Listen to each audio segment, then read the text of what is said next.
Thank you. So hello everyone, I'm very happy to be here. First I will ask you to support my French accent for the next 15 minutes, as well as my strange voice, because I'm just out from a cold. So yes, I will talk to you today about how can we accelerate projects, mainly. Technology is here, but I will not say any word about technology. Yvon, I think, is much better than me on this topic. So, but first, I will start with a quick story. A few weeks ago, I was in South Africa with a German friend who organized a nice trip in the wilderness.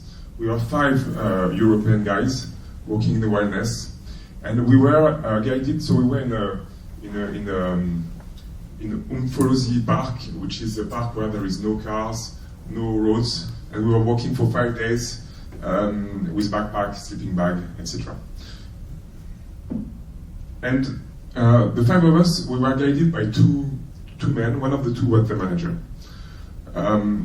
So this guy was really rude, the manager. Let's say that. He didn't do a management school and no business school, but he was very direct, no much soft skills, let's say. And during the night watch, because we were supposed to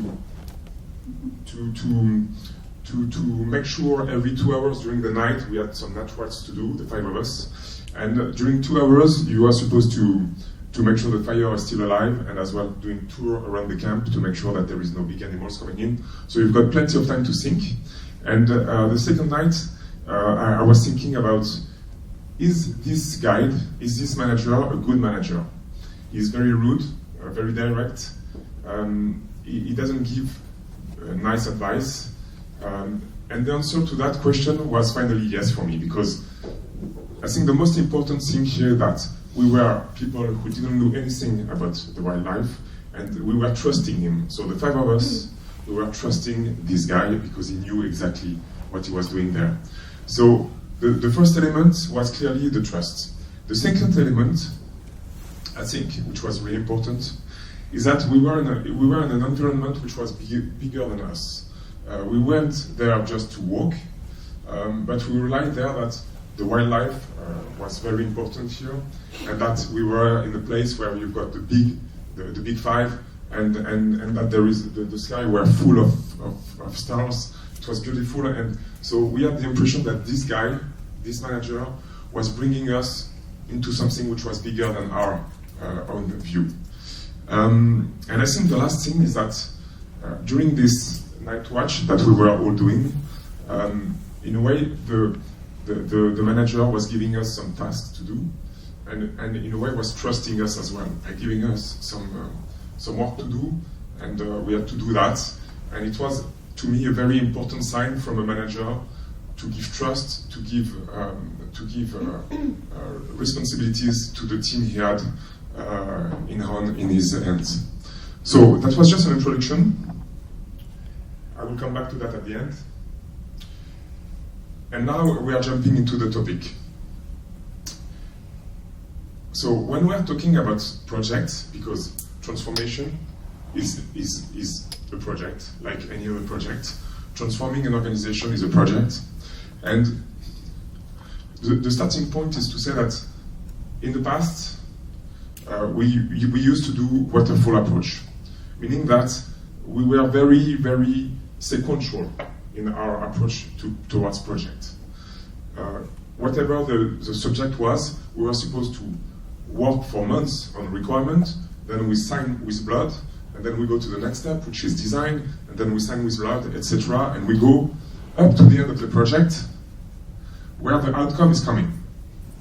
So the outcome from the project is coming very late in the process, and sometimes the problem is that with this approach, the outcome is coming with requirements that are obsolete. So this is something where we see that first the outcomes are coming late, and then there is risk that they are based on requirements which are obsolete. So for years now, it's not new, but for years now we are thinking agile, and the idea here is exactly the reverse. Rather than waiting for the end of the vision to be deployed in order to have outcomes, the idea here is to iterate to experiment, and to deliver value all the way through. So now, and this is why I'm mentioning that, because agility is not always easy everywhere. When we are talking about agile, we are thinking most of the time about new technologies, startups, internet sites, etc. And the question is, how do we make it feasible into corporate projects? And this is what I experience a lot these days, is to do agile into waterfall. So if we're talking here about transformation projects which are related to HR, for example, we are able to deliver new technologies doing agile approach into waterfall. In a corporate function or in a company, there is rules. There is quality, insurance, there is policies. So it means that when you are delivering a project, most of the time you need to pass some gates, which are necessary. You cannot avoid to follow the internal company process. And this is what I mentioned here by deploy. The gates are potentially the rules that the company has in place. But on top of that, what is really important and makes a difference is that inside these gates, there is room for agility.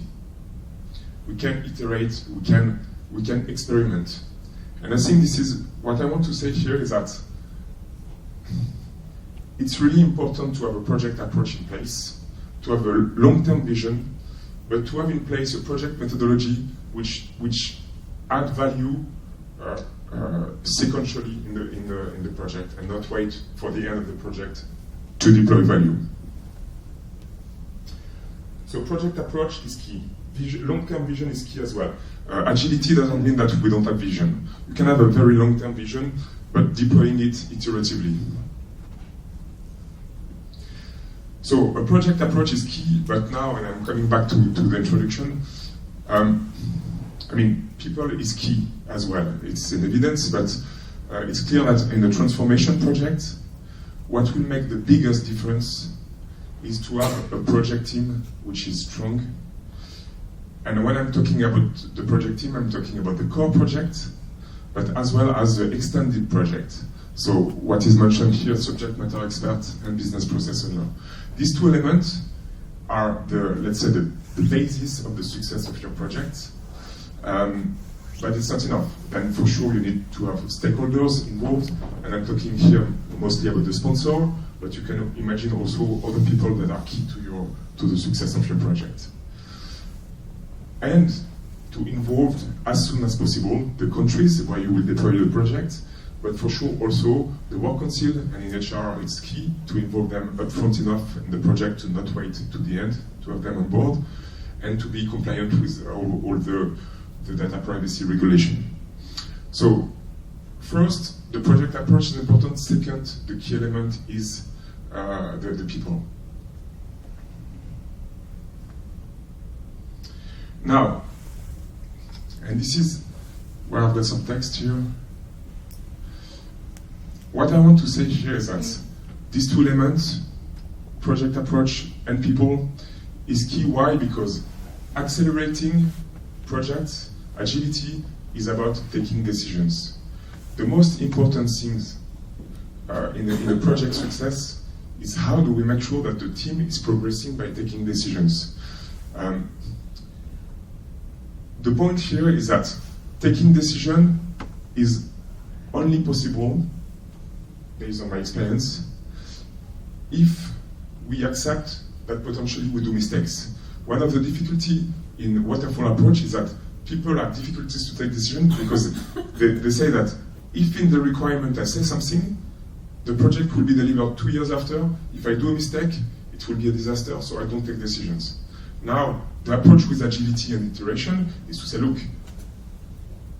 we need to accelerate. To accelerate, we need to take decisions, and the only way to take decisions is to accept that potentially we will do mistakes.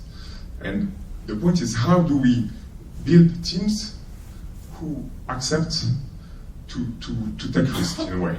And this is where trust is coming in. And to me, what is really important based on my experience is to make sure that first, the most important is to structure when you want to deliver your project, to structure your team very carefully. I think this is really important, to take the time to select the people who are able to change. And what is clear is that in most companies, people don't have much project experience, so it means that you need to identify people who will potentially accept to change. I don't say that you need to select people who did 10 agile projects before, but at least people who are able to change.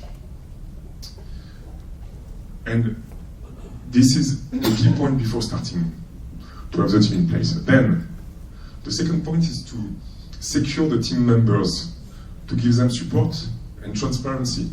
And this is where the manager is coming in, to create this trusty environment where people feel confident that they will be able to do mistakes. The third point is empowering the team members, making sure that these people will have interesting tasks to do and that they will be responsible for what they will have to deliver in autonomy. So the manager here is giving trust, but is also giving autonomy.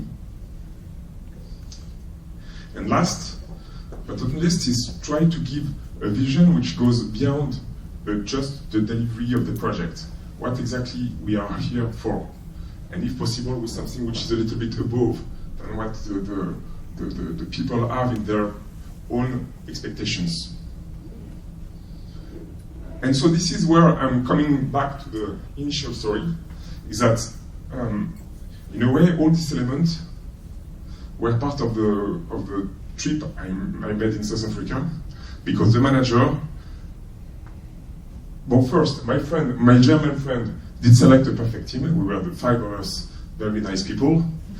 And then it's true that the manager, even if he was rude, he was very clear supporting us. And he gave us responsibilities, and we were in an environment which was much bigger than us. So that's it. Thank you very much. I think it's 15 minutes.